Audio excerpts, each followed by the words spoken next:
Hey, it's GentheBuilder. And Kory.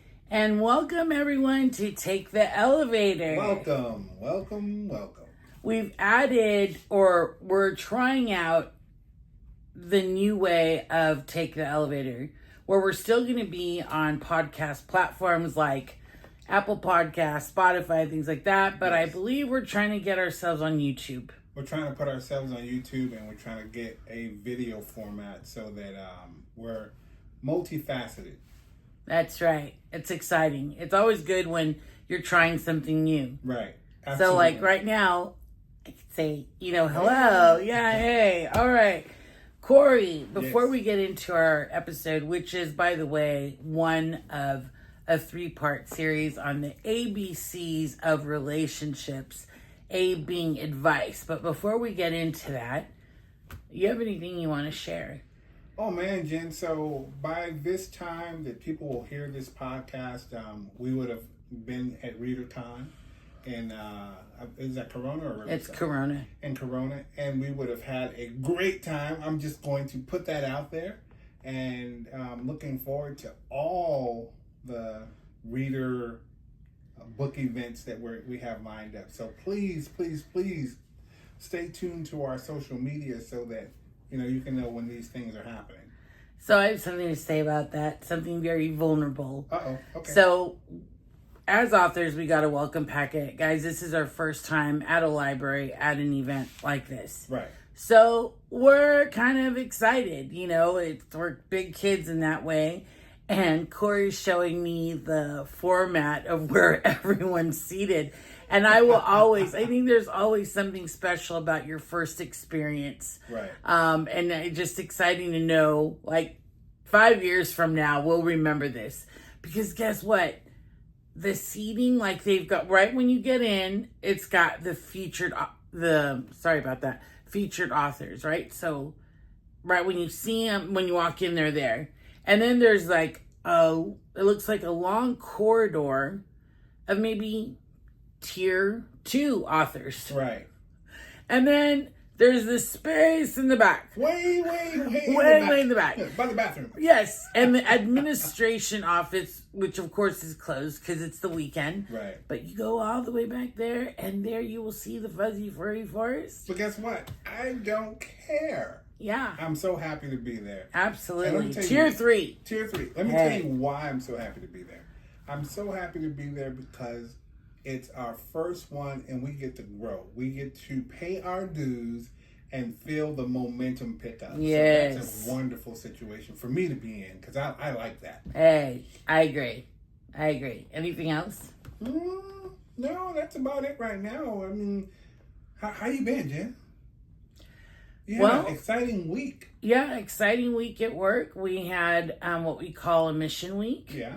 And every day, Monday through Friday, there was something that there was something we were building on. Right. And it's, I've only been on a team for 2 months, and I felt very involved, great contributor with the team to the event. Had a great time. You experience the nerves and the adrenaline, and then you're like, okay, today's done. I get a calm, but then you build up again. Right. So I'm just so grateful that Saturday was a day of rest, for real. It was just so good to connect to you too. Yeah, I got a chance to watch the waves come and go, and how the ups were really high and the lows weren't that low, but it was enough low for you to just kind of bottom out, need some rest, need to get some good sleep, need a good meal, and get yourself back together. But the highs were way up there. Yeah. I felt like, wow, she's floating in cloud 10. Yeah. Forget 9. Yep, and I learned so much about me. Yeah. So much working with my new team. Yeah. So that's been a gift, and I'm so grateful for my leader. Good stuff. Yeah, just good all the way around. Yeah. So I'm really excited about today. And I want to jump in, but I just think it'd be kind of rude if I didn't ask you how your week was, besides supporting me like nobody's business. My week was decent. It wasn't anything exciting as far as work, but I knew the ReaderCon event is coming up. I know that, we're ramping up for a new book. I know we're ramping up for the book that's currently out. We're just ramping. and it feels good to have all the pistons firing at the same time. With writing, we're writing right now. We're also, again, supporting Kelly Kenga, and we're watching the new book be formulated. We got the renders and the sketches, so it's a lot of fun. And they look so good. And the new book's coming out November. Yeah. Right? So 2 more months. Just an amazing book. And that'll be book number 5. So remember, this is a series of 12.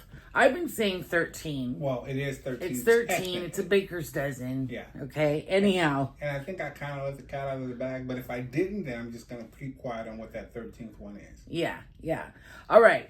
So I think this is such a well-timed episode because I sought out a lot of your advice during the week. And so I just thought, how beautiful that this is about advice. So we're going to talk about how advice shapes, how it strengthens, and sometimes advice can complicate a relationship. So giving and receiving, right? That's some of the things that we're going to highlight too. So Kory, do you have a story that you'd like to share with us about advice that you've held on to? Yes. One bit of really good, important advice, and I just held on to this to this day, is communicate. And I mean communicate to the point to where you're over communicating, and that's in any relationship between a worker or an employee and a boss, husband and wife, children, a parent, friends. If you're over communicating, you don't have to worry about things being misconstrued. You don't have to worry about not being understood or that person understanding, vice versa. So communicate. That's the key to any successful relationship. That is great advice. So I'm going to piggyback on that because some advice that I wish I didn't quite listen to was around communication too. Okay. So it sounds like it's great advice to begin with. Right. And the advice was communicate the way with others. Communicate with others the way you want to be communicated with. The thing is... Yeah, that's not good. No, so I'm a socializer. I want to hear from you on all things. It doesn't work for everybody. So thankfully, in our journey of growth and learning and stuff, I was introduced to the platinum rule of communication. And it's simply this: communicate with others the way they want to be communicated with. Absolutely. So this takes for you to get to learn them, to understand their communication styles and what speaks to them. And that has been a game changer. Yes. And one last thing that I really want to point out, especially to you new relationship people, and this more goes for romantic relationships, there is absolutely, positively no silent treatment. That is a relationship killer. Yes, it is. Yeah. Yes, it is. Now, it doesn't mean you can't say, I need some time to think about it. Give me right. a little bit of time, and probably be specific with that time. Right. But you know what I'm talking about. What's wrong? Nothing. Did I do something? No. Are you mad at me? Why do you think that? Right? It's that kind of way. That's what we're talking about. Yeah. All right. So let's go ahead and break it down. Advice. Because there's a few things that linger in the space of advice. Yeah. There's advice. There's opinions. There's support. What are we talking about when we say advice? Advice is that bit of information that you're passing on that could be used, and it's probably from some form of past experience, and a successful experience. Yeah, I really like that. I think that's important. It's like you've experienced this already. I would say, in addition to that, it's guidance, counsel, right? Of course, with the intent to help. Yes. So when you have an opinion, how does that differ than advice? It's just what I'm thinking about. I don't know if it's gonna work. It's never really worked for me, and I haven't really tried this. But I'd love to see you try it to see if it works for you. Okay, then there's that. There's that. Yeah. Okay, that's a whole nother element. But I guess, yeah. And then when I think of support, I think support is more just being present. You're showing up with encouragement. I'm going to say empathy, but I think empathy is important in advice too. Because you have to show up with empathy because there's no intent to harm, right? Right. But in that space of support, it's encouragement, empathy, care, and it doesn't mean I'm necessarily offering solutions. Okay. I'm just there. Yeah. It's kind of... I like what you said, that as far as support, you're able to receive a text, you're able to send a text, and this is not always on the problem or the issue that you're dealing with. Sometimes it's just reach out. Hey, how's it going? Yeah. Everything going good? Absolutely. So we know when you're in a relationship, whether it be romantic, a friendship, a work relationship, there's always a form of giving and receiving wisdom or giving and receiving advice. So we're going to start with the dynamics of giving advice. Because I don't know if y'all have ever had a moment where you gave advice and it just went south. Yeah. What makes giving advice go that direction? It's difficult to say exactly when it goes south, but it's quick. It's best to try to recover quickly, opposed to marinating or staying in that downward spiral of bad advice. I'll say it like this. I've been given bad advice before, and I shared that with the last episode about my sister. Oh no, we didn't actually air that one. Yeah, that's on the shelf. Yeah, yes. Yeah. Okay, so for you guys that, sorry, I just got all tripped up. Okay. But, I shared a story where my sister gave me some horrible advice. And it just spiraled out of control, and I didn't recover very quickly. So my mom had to come to the rescue. Yeah. So I'm going to talk about, thank God for moms, right? Yeah. So I'm going to talk about pitfalls of giving advice. What I think it is. I think more than anything, make sure when you give advice, it's being asked for. Yes. Because when you give unsolicited advice, it feels like criticism. Because you're just coming out of left field and be like, I'm going to give you advice and here it is. Right? I also think, and I've learned this as a leader, that too much advice can create a very dependent team. Right? So you really want to... or even resentment, right? So balance that out. And lastly, I've mentioned it already, advice without empathy can lead to harm. So trying to understand where that person is, how they're experiencing it, and taking that into consideration. Can I give a example? My mom used to give me advice about basketball. And my mom never played a day of basketball in her life. I love it. I just love. And as funny as that sounds, that's as funny as it was. Because I'm listening and I'm like, she has no clue what she's talking She go, before you make a touchdown. Right. Exactly. Yeah. So sometimes you have to be a little more graceful in the way you excuse this advice. Yes. Because it's coming from a good place, but it's not going to land properly.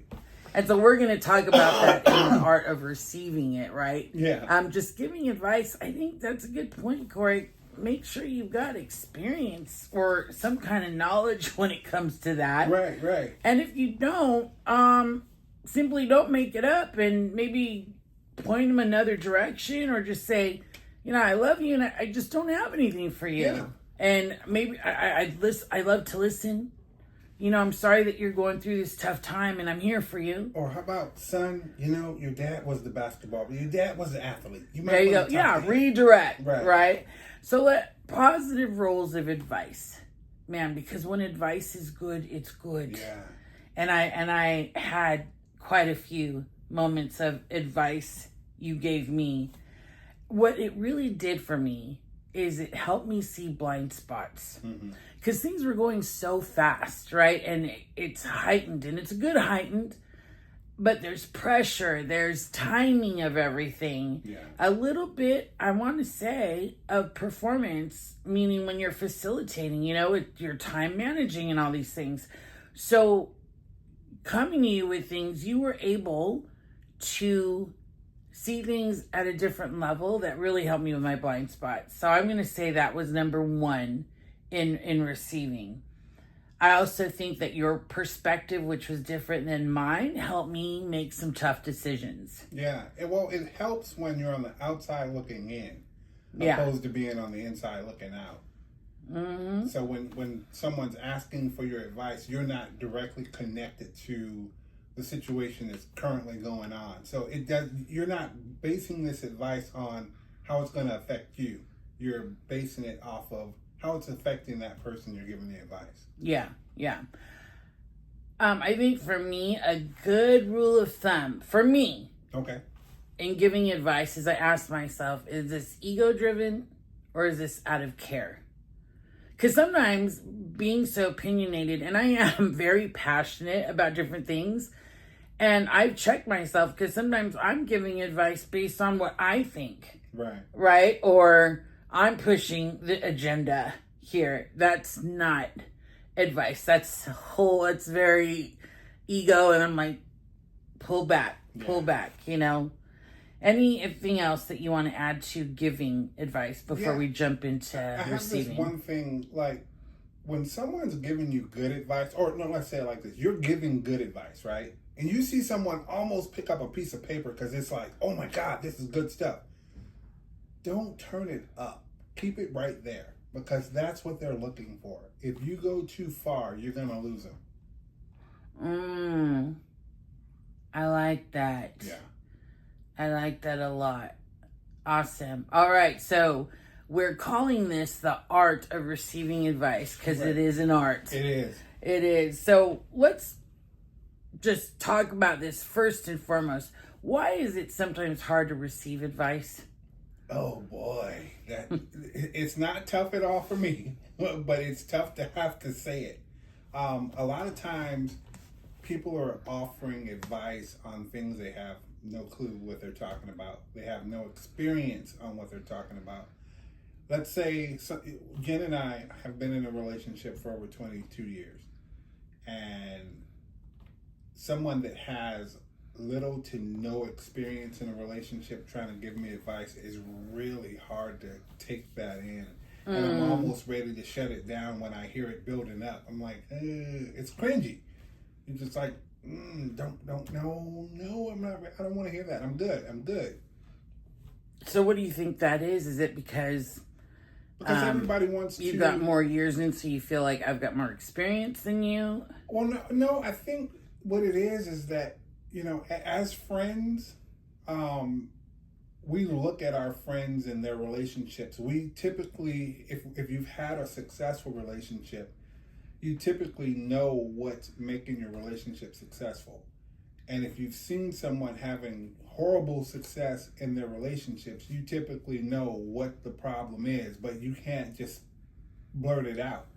But you don't want to take advice from them because they're giving you their personal experience, and typically it's going to lead to somewhere not so good. Okay. And I think I used the word typical too many times, but yeah. So, in addition, I think too that it might be hard to receive advice because you're more independent.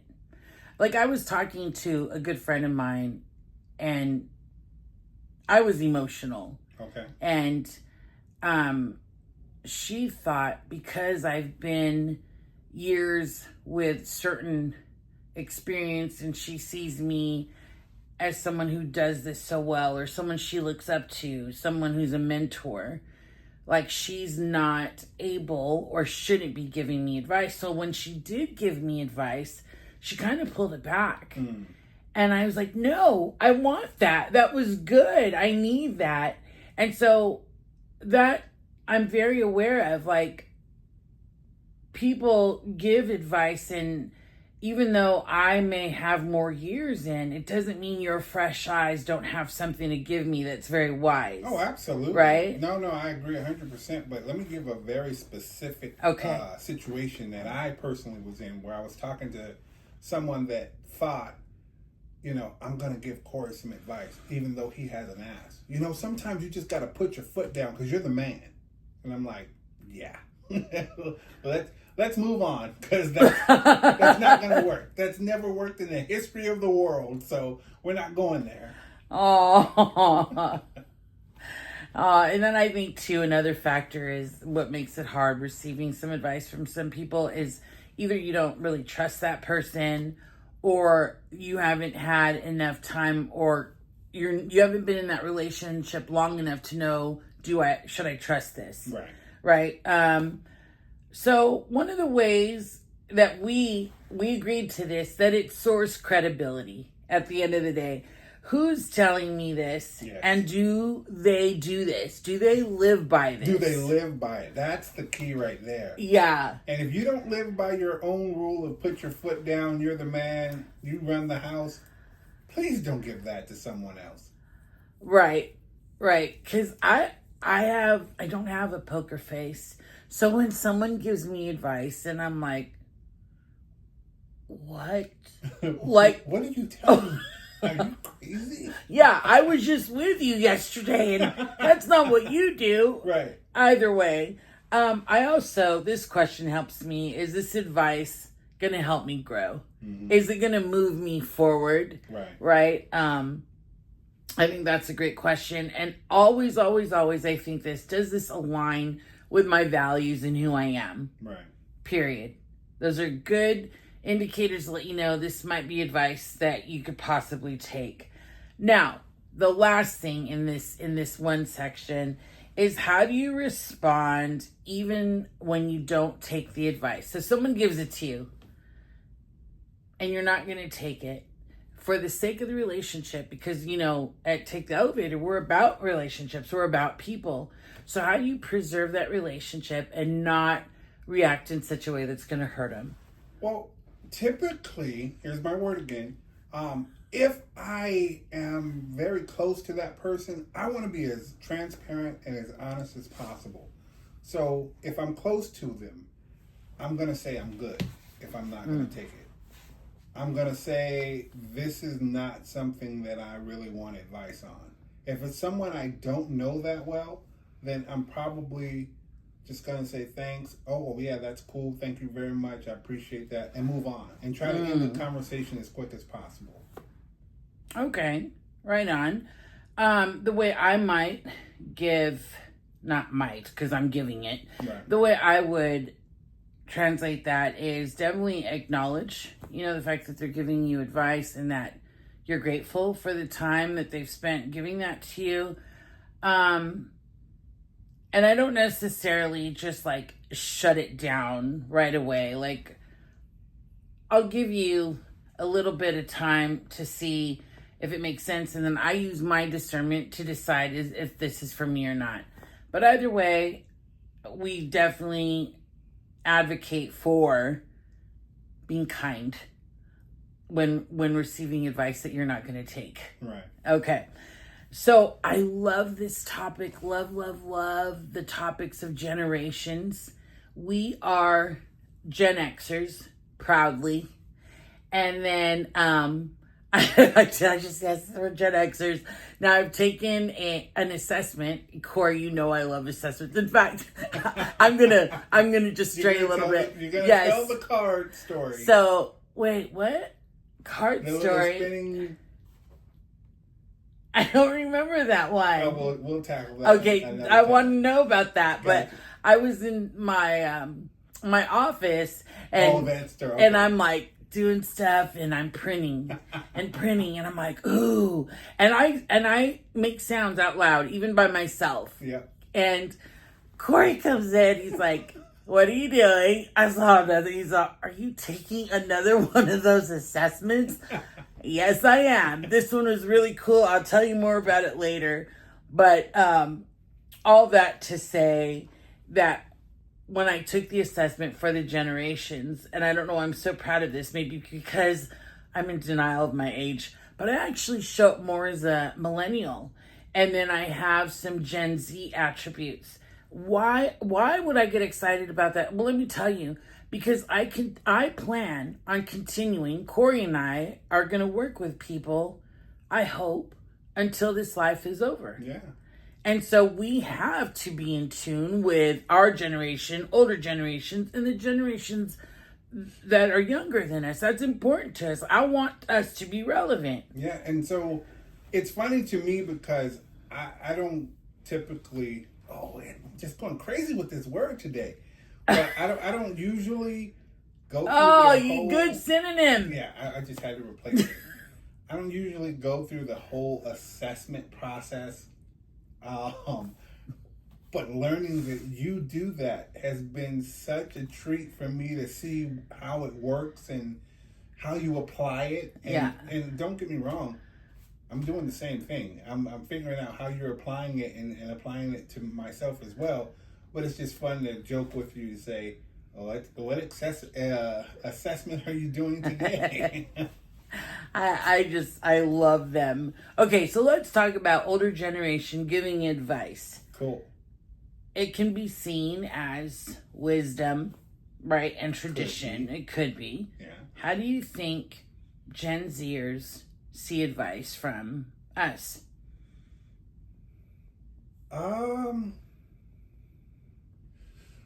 So let me say this. Mm-hmm. If they're asking for it, they really want it. Yeah, they're pretty honest and forward about what they want. If they're not asking for it, leave it alone.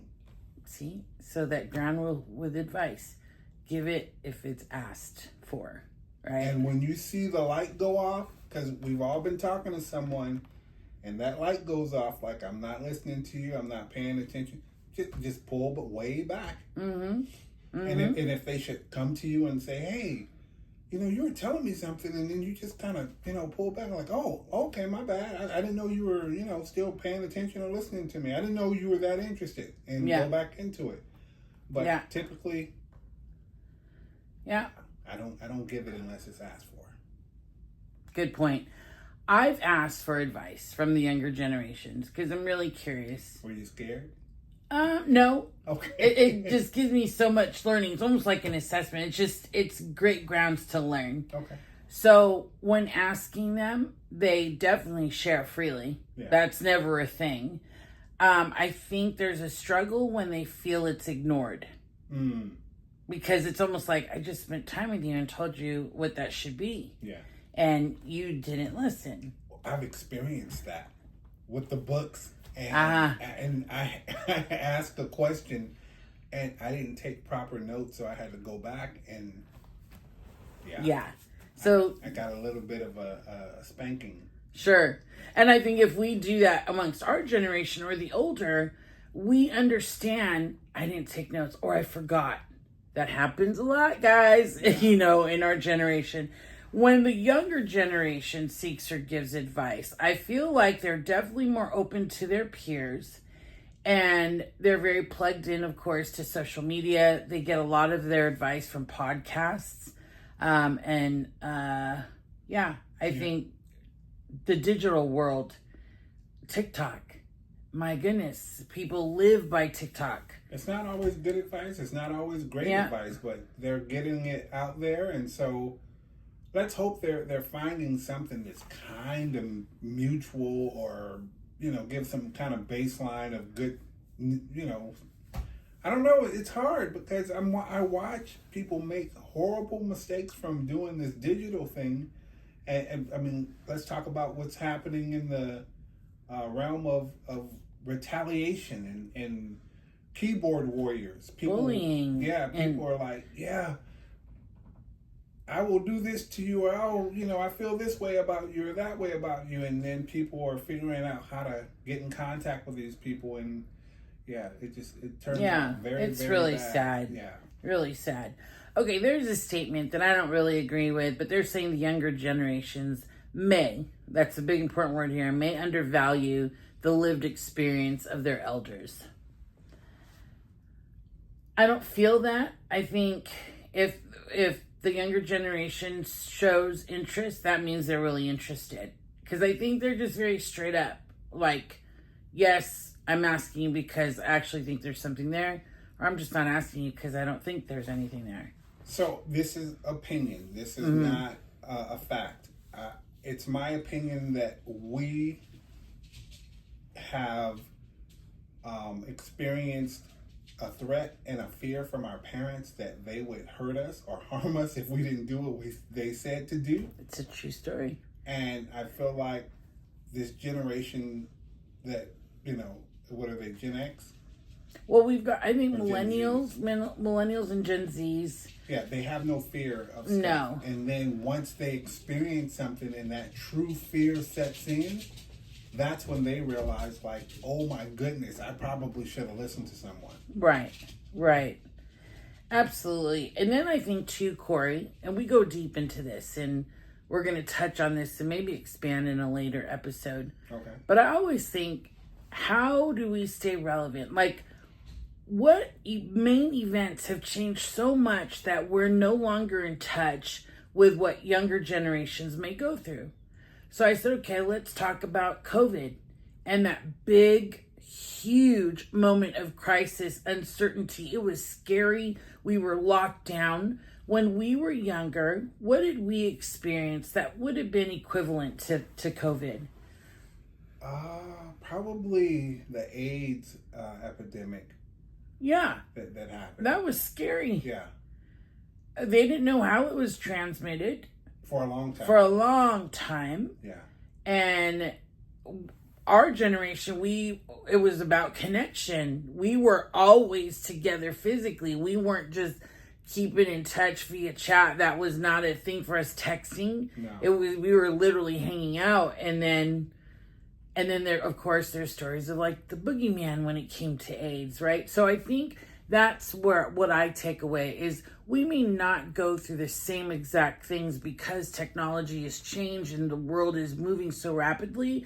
But when you look at the themes of fear or themes of confusion and chaos, right? Or things that are released that aren't making sense, I think every generation has gone through that. Every generation has gone through an economic crisis. To some degree. Yes. Yeah. Yes. Can I jump in there? Please. Quick?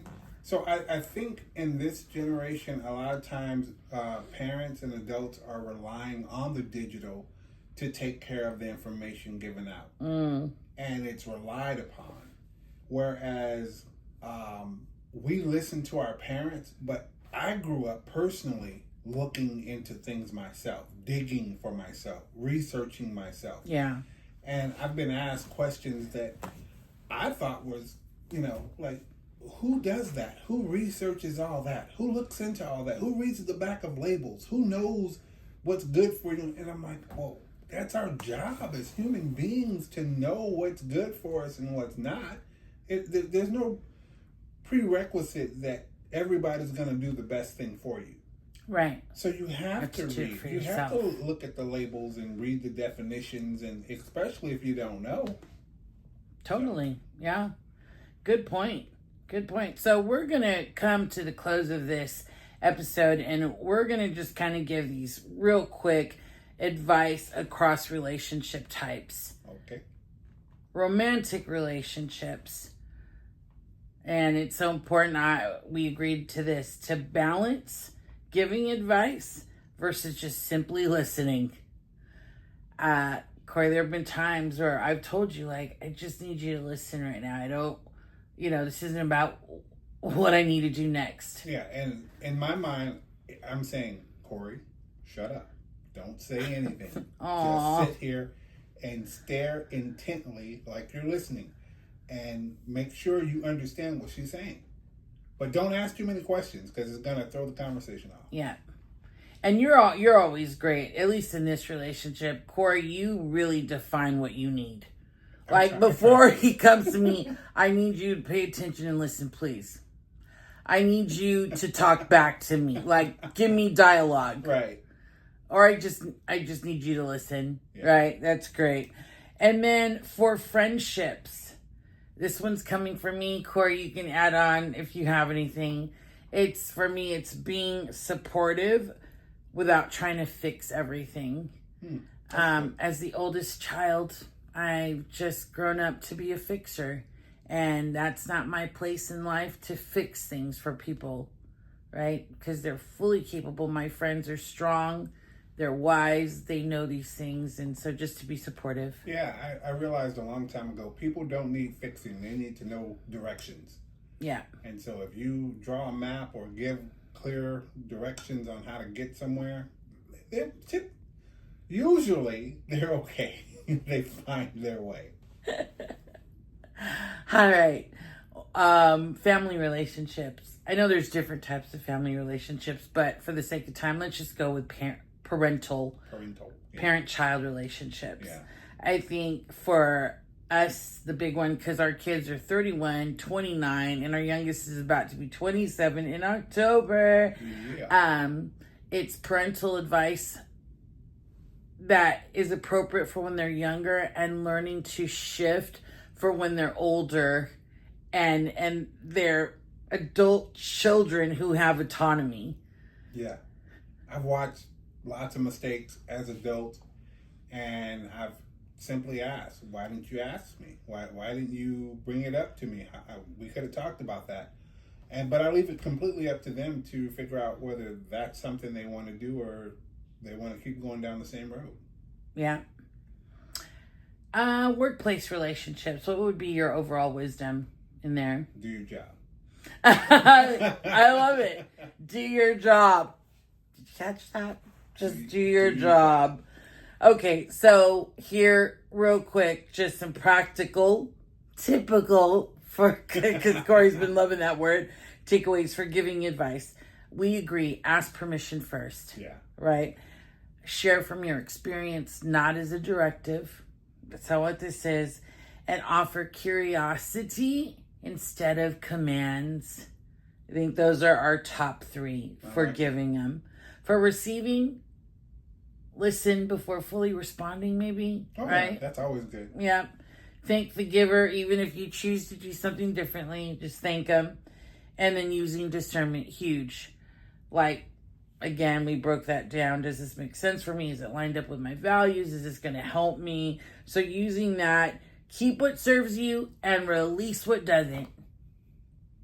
Period. Indeed. Well, Kory, thank you for bringing this episode forward. I love it. Next week, we'll be going over the B. We're not going to share what that is because we're even still playing just to choose one B for ABCs of relationship. And then, of course, we have the C. But we hope that this has lifted you up and elevated you, because you know us to take the elevator. We say, look up and let's elevate. Yeah.